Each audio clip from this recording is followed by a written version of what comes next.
Well, good afternoon, everybody. Thanks so much for attending this afternoon's webinar. My name is Grant Walters. I'm the Director of Educational Programs here at the ACU Hawaii Central Office in Columbus, Ohio.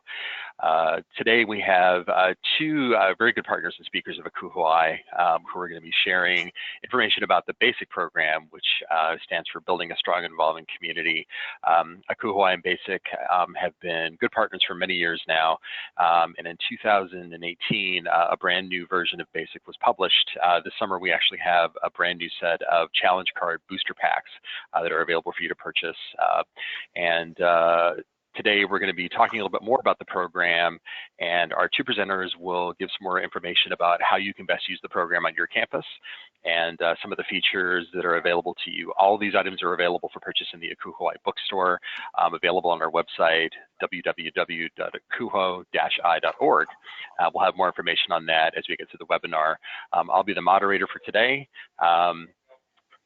On your webinar platform, you'll be able to see there are a couple of different features that you'll be able to use during the webinar. There is a chat box, and there is also a questions box. If you have a question, we're going to be saving about 10 minutes or so at the end of today's webinar for our presenters to ask any questions of the audience. So if you have a question that you'd like us to answer, you can type your question into the box, and that will make it directly to me, and I will share that with our presenters so they can answer it directly at the very end of the webinar. You can also raise your hand. There should be a little hand icon on your dashboard as well that allows you to raise your hand if you have a question, or if you have anything that's going wrong technically that I can assist with. You can submit any question or raise your hand, and I will get to those as we possibly can. So for right now, we have everybody on mute until we have question and answer time. So again, if you have any questions, feel free to type them in. They'll go right into our queue. So without further ado, I really would like to introduce today our two speakers, Katie Kolkmeyer from the House of Shine and Dee Mastronardi-Fiset from Pepperdine University. They'll be our two presenters today. They're both co-authors of the BASIC program and have a wealth of information to share. So we're looking forward to all the information that they'll be able to bestow on our membership this afternoon. So I want to thank them for being here this afternoon, and I'm going to turn the presentation over to them, and I will change the presenter over to Katie, and she has slides to share with all of you. And we'll get started with the webinar. So Dee and Katie, please take it away. Awesome, thanks Grant. Well, good afternoon everybody. My name is Katie Kolkmeyer. And hi everyone, thank you for being with us today. My name is Dee Mastronardi-Fiset. Awesome, we are so excited to spend some time with you this afternoon. Really our main goal of our time together is to introduce you to the BASIC model, the BASIC product, tell you what it is, how it works, give you a peek at some of the components of the model, and then as Grant mentioned at the end, leave any questions that you might have of gaps that we present during the presentation that you want to ask questions about. So we'll go ahead and dig in. We know that some of you out there have probably heard of BASIC before. An original model of BASIC was written back in the late 1990s, I want to say 1998, and it was co-authored by Dr. Claudia Beanie and George Thompson. And they originally wrote that while they were working at Miami University together. And what they were trying to do is really just to document what the best of the best RAs were doing as it revolved around community development, because they noticed that RAs were hosting programs and no one was showing up and they were struggling to develop community. And so George and Claudia really wanted to create a tool that campuses could use as it relates to community development for RAs. Fast forward about 20 years later, and ACU Hawaii made a call out for an update to that original BASIC model, of which Dee and I were brought in to be a part of along with Claudia. And really kind of the major shift that we made from the version in the 1990s to the current present day model is a shift away from focusing solely on community development and more so putting leadership development at the frontal focus of the model. And so as we go throughout today, we're really going to talk to you about what that shift to focusing on leadership development looks like and how community development is still a piece of that, or a result of strong leadership development. But to start with, the main thing I want to dive into first is the one major component from the original model that remains today in the more updated version that came out 2 years ago. And that is what has always been referred to as the 6-step community development model, because we know know that a part of leadership development is developing the community as well. And so in the original model, this 6-step process was introduced, and we felt it so central both to leadership development and to the development of community that it remained as a major component and cornerstone in the updated model. And so I quickly just want to walk you through these 6 steps. If you have seen the first version of BASIC, hopefully this looks very familiar. If not, it's pretty intuitive, and that's on purpose because, again, George and Claudia were documenting what the best of the best RAs were doing and really finding that some of it was intuitive if you really kind of listen to strong leadership of RAs. And so the first step is really about knowing the names of residents, knowing the names of the group of people for which you are responsible. Dale Carnegie says that the sweetest sound that anyone will ever hear is their own name. And so that really is the first step that we emphasize with student staff, is learning the names of those residents. And then once you know their names, by nature of having a relationship with them, having them on your wing or on your floor in your suite, you're going to begin to learn information about them through the conversations that you're having. And so the second step of this process is to stack conversations. And what that means is as you're having these conversations with people, you're going to be learning information about them. You're going to be learning about their interests. You're going to be learning about what they like to do in their free time. You're going to be learning about what it is that they're good at. And instead of just having these fleeting conversations, instead, the BASIC model really asks you to kind of log that information, if nothing else, in your own head, so that you're stacking information, stacking conversations about each resident, remembering who they are and what it is that they have to offer. Because that then naturally leads into the third step, which is really looking for what are the assets that these members of my community have to offer, what are their talents, what can they bring to the community, and then what are their desired experiences or accomplishments, what do they want to have happen in their lives this week, this semester, or this year. And so the third step of the process is to begin mapping those. So as you're stacking those conversations, a leader on the floor is just beginning to map where those things sit in the community. And then, as will naturally happen, the leader of the floor, the RA, the CA, will begin to notice that there are matches that exist, which is to say that I might have a certain asset, I might have a strength that I bring to the community, and D might have an experience that she wants to have that my asset could help her experience. And so beginning to identify and make the matches between those two people to say, Katie has this skill set, D wants to have this experience, how can I make them as a match together here in my community? The fifth step is then to come to me and to tap that asset, to say, Katie, you have this strength, D wants to have this experience, I'm going to match the two of you together in our community to allow you to take a role, a strong leadership role in the community, and also to fulfill this experience that D would like to have. And so that's the fifth step of the process, is really kind of putting all of that thought and all of this information that you stacked and really putting it into action by going forward and asking that student or that resident to participate.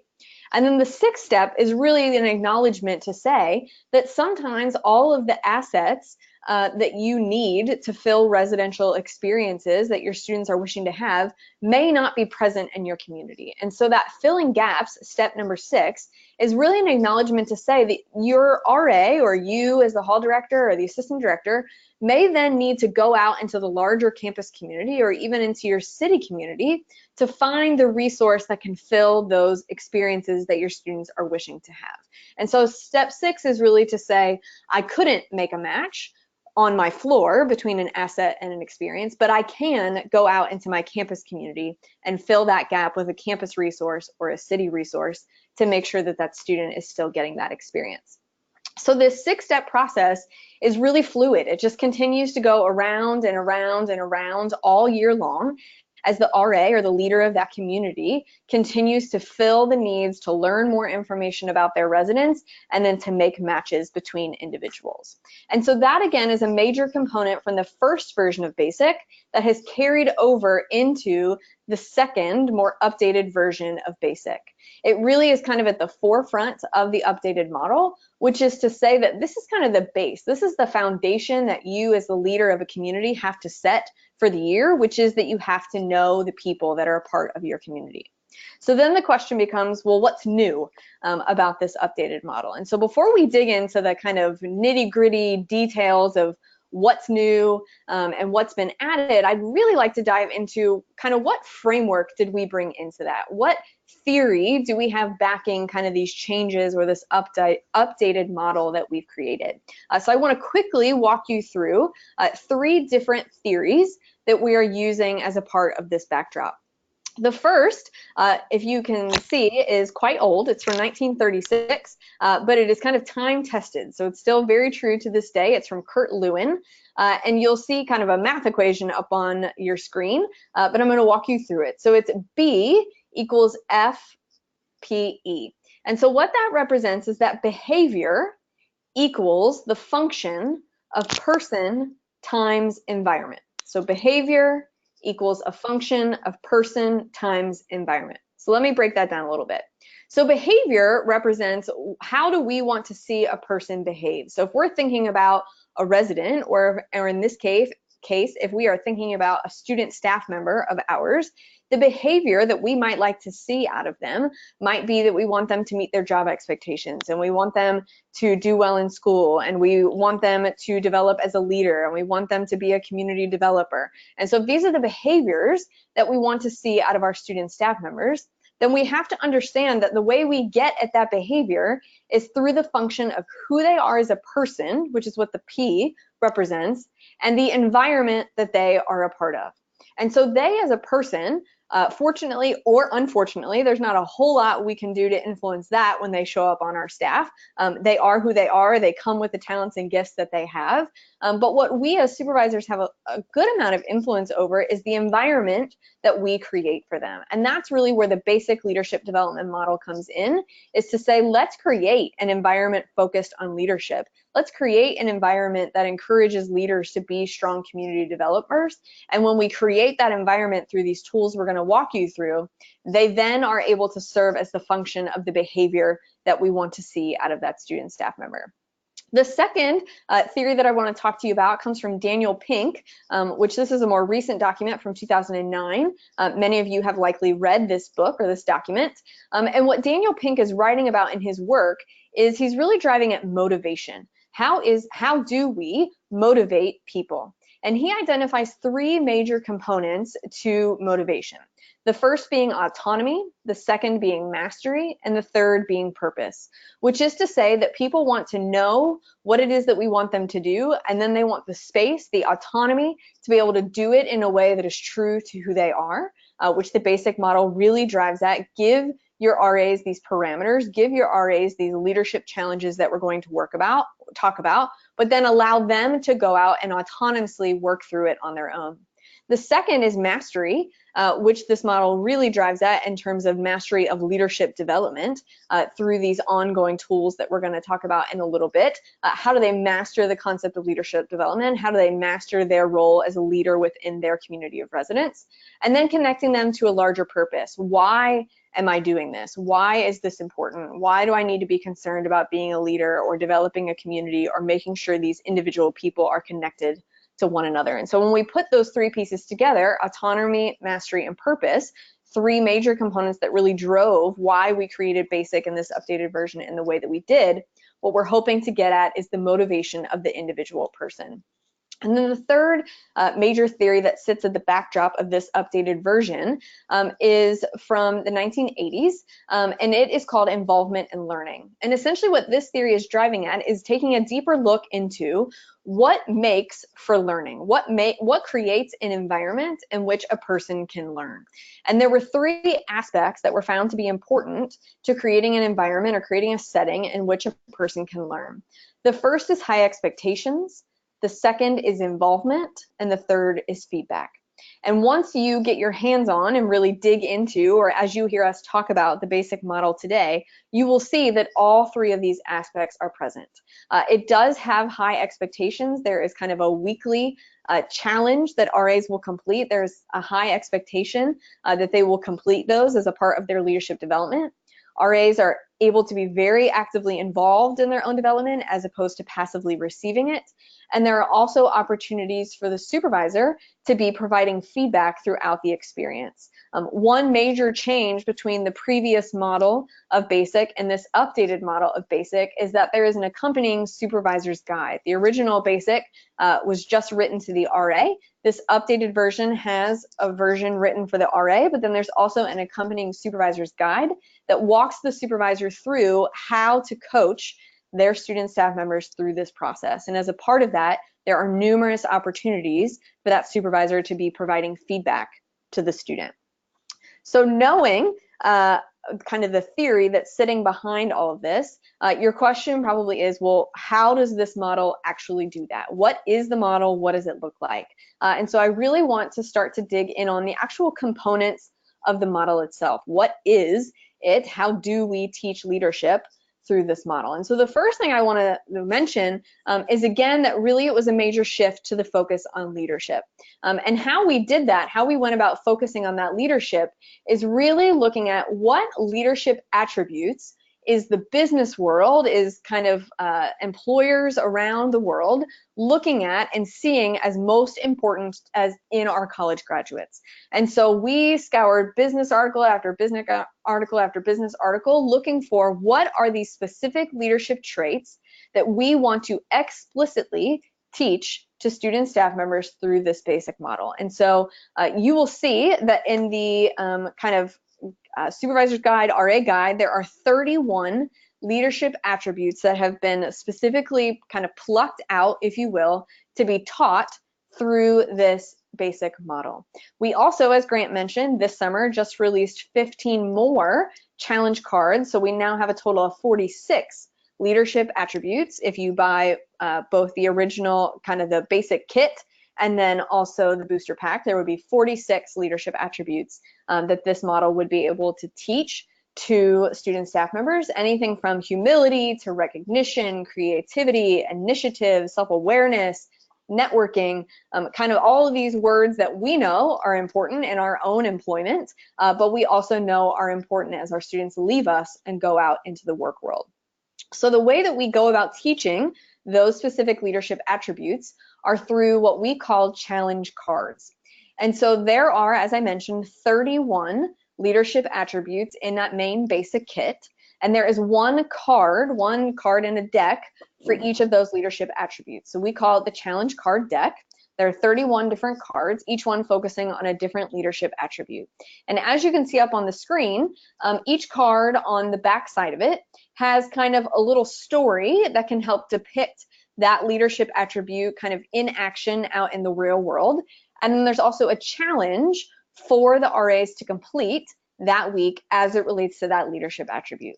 This is our way of taking what we have hoped is implicitly happening with our student staff members, that they are implicitly learning through their RA leadership experience, and instead trying to explicitly give them tangible hands-on experience with these different leadership attributes. And so the one you're looking at here on the screen is the card about risk taking. And the story that it tells is about Kerry Washington, who is an actress, if you're not aware, and she took on the lead female role in a show called Scandal back in 2012. And that was really a risk for Kerry to take, which the card tells the story of, because it was the first time in 40 years that a Black female was going to be in the lead role in a major television network sitcom. And the risk she was taking is that if it wasn't successful, would that also set other Black female actresses back for years to come? And so the story tells about Kerry and kind of that experience, as well as the results of other shows that have come about with other Black lead actors and actresses as a result of Kerry's work on Scandal. And then the challenge at the bottom really challenges RAs to say that risk-taking can look drastically different between people, but really what's most important is about getting yourself outside of your comfort zone, thinking about what it is that feels like a risk to you, and then trying it and seeing what happens. And so the challenge posed to them that week is to identify a risk that they could take and then do it. The card offers them a couple of examples. It says you might offer to lead a team building activity during a staff meeting. You might reach out to a campus administrator that you've been interested in connecting with, or you might finally commit to implementing an event that you've been brainstorming for weeks. And essentially it says to the student, if it feels like it's outside your comfort zone, if it feels like a stretch, then you're on the right track.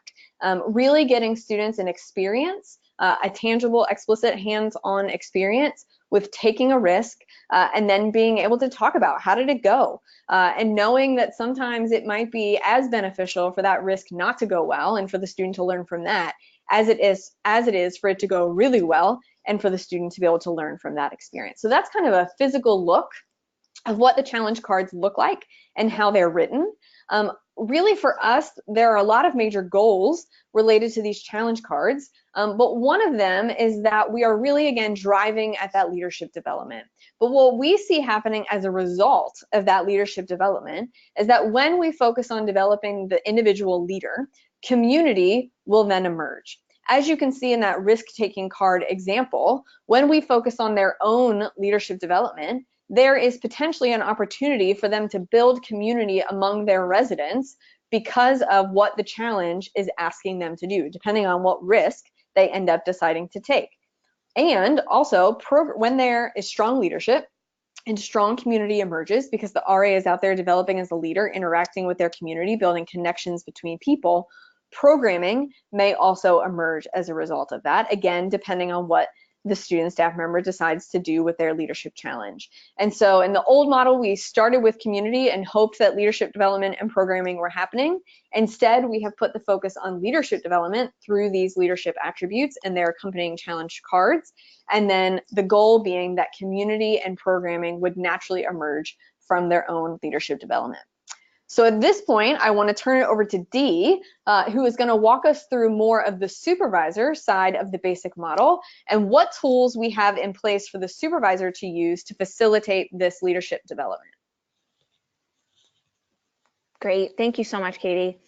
Yeah, so as Katie mentioned, one of the really great things that we were able to do in this new iteration of BASIC was to create an entire supervisor's guide that really is able there to serve to the RD, the area coordinator, whatever that title may be, so that they have the best tools in order to facilitate BASIC to its max. I wish sometimes these webinars were in person so I could, give this book for you to touch and feel and look at. But I'm going to go through kind of, what you see on the screen. But I also wanted to outline what else we have as a part of the book, because it's a pretty robust book that really provides so much information and support to the residence directors and area coordinators that we could come up with. So a part of that, the first part is really going over why the RA position can be, and what we really see it as an internship in leadership. It really goes through the real skills that the RAs can be gaining within that role, and that the tools that they're gaining and the leadership attributes that Katie talked about is really a resume in the making for them. We go over what employers are seeking. So, as Katie was just speaking about before, we kind of expand on that a lot more and to show, hey, here are the things that, intuitively we're doing as RAs and as supervisors, but here are the ways in which that we can show our students how it's going to help them after they're done with college, and how they can show off those skills when they're in interviews, when they're in internships, when they're in their future work. It also goes over the brand called You. And so that is something that we have kind of really looked at, again, as this internship in leadership. We're saying that the RAs have the opportunity to build this brand called You. And these are transferable skills that are reflective of their unique talents, their skills, and their leadership style. And then the last piece of the first part of it is really just the business of building community. The second part flows into the heart of the model. So it's really just as Katie described, and we really go into length about those specific steps that she walked through with you guys. And I know it probably seems super intuitive, like, duh, we do those things. but it really goes step by step on why breaking that down is important. So it goes through that and it shows the model and how you can implement that when you're actually using the basic challenge cards. The second part that the supervisor guide breaks down is the implementation. So really, truly how to get the most out of basics. So we're able to provide you all with strategies that you can use within your one-on-ones, that you can use within your team meetings, any ways in which that you want to be utilizing this basic, we have given you strategies in to do so. And then the last piece of this, or the second to last piece, I'm sorry, is really how to supervise basic, how to supervise the model, how to supervise the challenge cards, and supervising the portfolio, which is the next piece that I'll talk about after we get through the guide.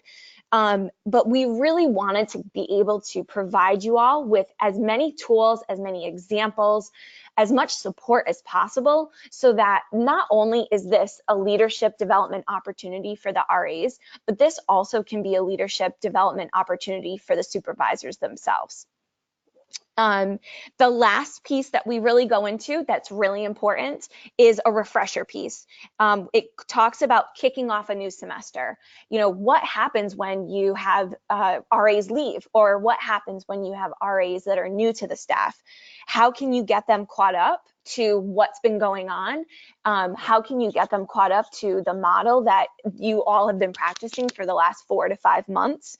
And then it really also breaks down conversations that you can have with your students to say, hey, let's reflect on the amazing work that we did last semester. What are we going to do moving forward to make this next semester even better than it already has been? So let's jump right into the slide that you guys have in front of you. So to go off of the card that Katie was talking about, within every supervisor's guide, this is what the 2 pages referencing each of the challenge cards will look like. So Katie kind of had gone through what the story of the card is, so that will always be put here on the top so you can read through it. Again, it reiterates the challenge that is also listed on the card. But the next couple of things are just for you as supervisors. So the first thing we talk about is the learning objective. Why is this important? Why have we included risk-taking as a leadership attribute? So you'll see on this one, it says the learning objective for the risk-taking card is for staff members to act outside of their comfort zone and engage in growth-minded behavior. So these are things that you can, if you want to be very kind of clear to your staff members to say, hey guys, here's what we really want to try to do this week with this card. You can read that out to them. Also, explaining to them the next piece, which is transferability work to the workplace. They might be sitting back and wondering, why is this important? Why do I need to do this? This really kind of walks you through and says, hey, here's the reason why this is going to help you in the future. This is how you can kind of tweak this and look at this skill that you're building, and that's how this could potentially help you in any future positions that you might have. The next piece is the introductory facilitator tips. So this really kind of gives you, we usually include 3 or 4 examples, ways in which that you can facilitate the start of the conversation. So, one of the examples here is, what other risks do you feel motivated to take action on, even though they might be outside of your comfort zone? This is a really great conversation starter that you all can be having, again, in your team meetings, in your one-on-ones, however you feel it's fit to have these conversations, we want you to have it. But again, this is giving you the support you need to be able to facilitate the program as best as possible. The next piece is the follow-up reflection questions. So again, same thing as the introductory facilitator tips. These questions are really just supposed to be starter points for you all to have intentional, engaging, full conversations about what this experience was like for those RAs. And then the last piece is the suggested portfolio items. So we go through and kind of list out what some of those portfolio items might include. And I know you're probably saying, what are you talking about with portfolio? But I'm going to talk about that right now. So, and that's the last piece of our basic program here. So the portfolio, it is, you know, an example of what a portfolio could be like is up here on your screen. But portfolios can also expand outside of this. There's many different ways that we want to encourage RAs to essentially document the experience they're having. So within the kit that you can order, there will be one copy of the RA guide. And within that RA guide, it's not as expansive as the supervisor guide, but does contain a lot of the information that I just talked about within the supervisor's guide. But what it also contains is a bit of a journal so that the students can start writing down the experiences they're having. So that's this first bullet point here is journal entries. So if the basic thing that students want to do is just write in their journal about what the experiences they're having, they can do that within their journal. They can keep a shoebox, if there are flyers, if there are different tangible things that they're getting from the challenge cards, they're able to put them into the shoebox. They can create a portfolio, a scrap journal, a scrapbook. We certainly don't want the portfolio to serve as more work for the RAs. We want this to really just be a record of all of the accomplishments that they're making over the year. To give you all an example, we've been working with the Massachusetts College of Art and Design for actually the last 3 years now. They've been utilizing the whole basic system. So when I went in 3 years ago and presented to them, I said the word portfolio, and all of these art students, their eyes went crossed and they, looked over at their supervisors, because the word portfolio means something completely different to them than, say, a traditional student that's going to, a liberal arts college. So they were able to actually change the word portfolio to compilation. That was a safer word for them to utilize with their RAs. And their RAs are coming up with the most incredible ways in which that they're documenting the work that they're doing within BASIC. Those include different types of blog posts, a lot of digital work. They're utilizing Instagram. They're utilizing different types of platforms for social media, but a lot of the times they're thinking outside of the box of this stuff. So even though we've listed these examples on the web page, we want it to be limitless on the ways in which that you can document the work that you're doing.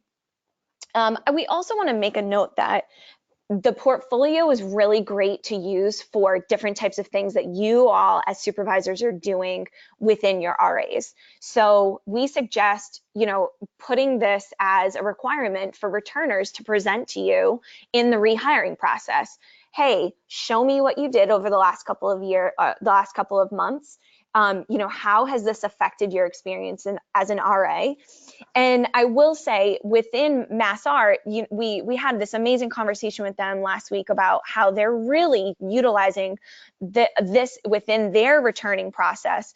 And they ask their students to actually talk about where they're applying this learning to their futures as artists, as professionals, outside of their work as an RA. So they're really making sure they're building the bridge to say, hey, this work that you're doing in the residence hall is really, really important, not only for your residents, but it's really important for you as a student leader. So they've had so much success within utilizing the model, the compilation, the challenge cards, and they're actually really excited to start to dig into utilizing the bolster pack that we have just been able to create and work with ACUOI to advertise to get out to you all. So at this time, I think that we're kind of at the end of our presentation. We really, really, really wanted to make sure we left time at the end for you all to ask us any questions that you might have.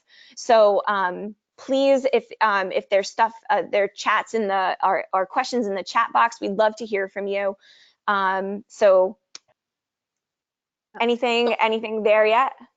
Yeah, so while people are maybe typing in their questions, if there aren't any already, I just want to jump in really quickly and say I forgot to mention what this looks like in terms of how do I tangibly, logistically, how does this work as a supervisor? And so the way the model is written to work is that each week or bi-weekly, depending on when you have them, at a staff meeting, your staff would pull a new challenge card.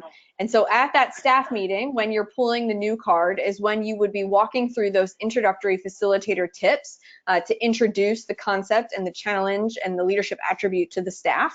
And then the following week, they would come back. You would have a follow-up reflection conversation, which is where you might be using those reflection questions. And then you would be pulling a new card and repeating the same process. So I forgot to mention that. So just wanted to say kind of logistically, that is how the model is written to work. Great.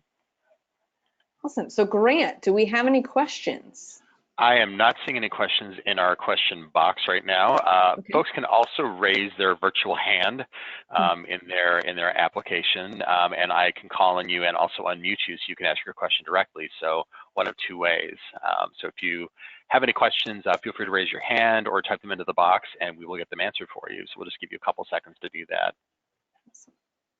In the meantime, too, there are several questions that we always get when we give these presentations. So one, Katie, maybe I can kick it over to you, is a lot of the times people are wondering, where do I get started? Where can I purchase this? Mm-hmm. Yeah, so for us, kind of the first natural step is that you probably want to get your hands on the materials themselves and actually begin to read through it in more detail now that we've kind of given you an overview of what the product is. And so Akuhuai, through their online bookstore, has for purchase what is called the Basic Kit.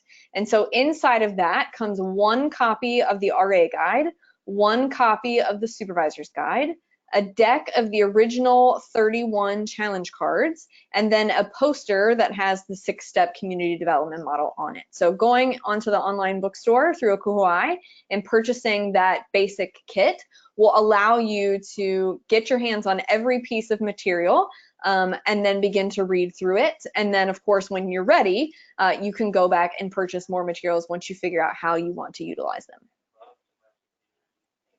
Great. I'm not seeing any questions from attendees, but what I can do, if you two are okay with it, is I'll put this over back to me. I can show folks on the website how to get to our bookstore, if that helps. Yes. Yeah, that would be awesome. Sounds great. So I'm going to show you here. You should be able to see my screen here. This is the front page of the Akuhuai website. To get to our bookstore, if you go under Knowledge Resources, which is the top of our page on the banner, and click on Bookstore, this will take you to our bookstore shop, where you can actually purchase things online and pay directly with a credit card, and items will be shipped out and delivered to you, whatever address you request. We actually have a link for Basic 2.0 right at the top of our bookstore page. You can go there, and you'll be able to see that all of our basic resources here are available just by clicking, and it will bring you to our shop window, and you can scroll down, and the basic stuff will be here. As you go through the bookstore, you can scroll down and find the different pieces of the basic kit available. The challenge cards are available on the first page. But as you select those items, you'll put them in your shopping cart, you can pay for them, and we will ship them directly out to you. So it's a really easy way to pick up products. You can buy them in multiples if you'd like them for more than one member of your team. And we are available also if you have any questions, you can certainly email us, and we can help you with any of the products. If you need help with descriptions or anything like that, we can certainly assist you. And Katie and Dee, I know, will be available for questions via email. If you have any specific questions about the different components, I know that they'd be happy to give you any kind of assistance that you might need. Absolutely, we will. Awesome. I have one more question that I can kind of shoot out there that we really do often get. A lot of questions we get from people is about our returning RAs. You know I talked about returners a little bit, but a lot of the times, a lot of our schools will come back to us and say, well, we're using the same 31 cards. So how do we keep that fresh and new for the RAs that are coming back to us for a second or a third year? Katie, would you want to try that one? Absolutely. Yeah, thanks, Dee. So our kind of response to that is one, even though they're returning to the same leadership position, their community will likely be different. They may, depending on what type of community they're in, maybe they're in upperclassmen, they may have some of the same residents, but likely they're going to have a different set of residents, which is going to make their experience different in and of itself. And so with a different community, with a different set of residents, they may approach those same leadership challenges differently, given who is in their community that second time around. So that would be kind of our first answer to that, is that it will in and of itself be a new experience based on the fact that they're going to be working with a new community of residents. The second is that depending on your relationship or your knowledge of them as a leader, you may tap them to help facilitate the basic process with your team. So maybe you have your returners help you do those introductory facilitator tips in a staff meeting, or maybe you ask them to help facilitate the follow-up reflection questions in a staff meeting to give them more of a leadership role now that they're in their second year with the model. And then the third thing is that, as we mentioned earlier on in the webinar, that is one of the main reasons why we put out a booster pack of cards. Because as Dee mentioned, we do have one campus that is now in their third year of using the basic model. And so some feedback we received is that it would be nice to occasionally have some new cards that we could kind of sprinkle in or rotate in and out with some of the old ones. And so that booster pack has 15 new leadership attributes and new leadership challenges that also could make it fresh and new for returners. So those are kind of the three responses I would give to that. But then I also would say one thing we are hoping to do moving forward is that we will continue to put out booster packs every couple of years, but our real goal is that the supervisors and the RAs on the campuses actually using the basic model would be the ones helping us to write those new booster packs of cards. And so that might be a great opportunity for a returner, is to help us by submitting an idea for a challenge card that they might have.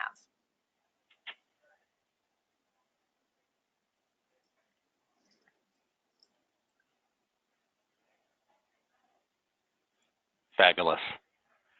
I'm still not seeing any other questions from our audience, but again, if you have other additional questions, we'll make Dee and Katie's email addresses available to you, so you can email them directly with any kind of queries that you might have. And again, we can certainly assist with anybody's questions about shipping or purchasing the kits. I will point out that this has been consistently for many, many years running our #1 selling educational product in our bookstore. So certainly our member institutions have found it to be beneficial and have been involved in helping to vet the material as well. And so this package that you'll be purchasing along with the toolkit and also the booster cards and all the other pieces of this program have been built over a long period of time with a lot of care and consideration and with a lot of expertise. And so we're very thrilled to be partnering with Dee and Claudia and Katie to be able to bring this to you. And we're excited to continue to offer it for sale in our bookstore. I will point out that a recording of this webinar, if you'd like to refer back to it for any information or share it with colleagues that weren't able to attend today, we will put it in our online library, which you can access from our front website, which is the address listed here, kuho-i.org/resources/library. We also list all of our upcoming webinars on our front website under the section Important Dates on the bottom right-hand corner of the page, and a live feed, so you can see the next thing that's coming up in our schedule. There will be more basic webinars coming up in the next few months. We've had our friends here commit to presenting more material, and so we hope you'll come back and join us again for those programs in the near future. I really want to thank Katie and Dee for taking time today to present and to share their information with you. We hope you'll continue to explore the basic program. Any other last things you'd like to offer, Katie or Dee? Anything that I've missed? No, I think you hit it all. Thanks so much for having us today, Grant. Yeah, all right, thank you wonderful. so much. Well, thanks to all of you for attending our webinar this afternoon. We really appreciate you taking time. We know that summer is a busy time for everybody as you start to prepare for the next academic year and all of your oncoming training and things like that as well. So thanks for being here. We look forward to seeing you next time. And again, if you have any questions or anything that we can help you out with, our staff is always available. Visit our website and you can email me or any of one of our other staff members to assist you with any of your Kuhawai needs. And we'll look forward to seeing you in the future. Thanks for everybody for being here and have a wonderful afternoon.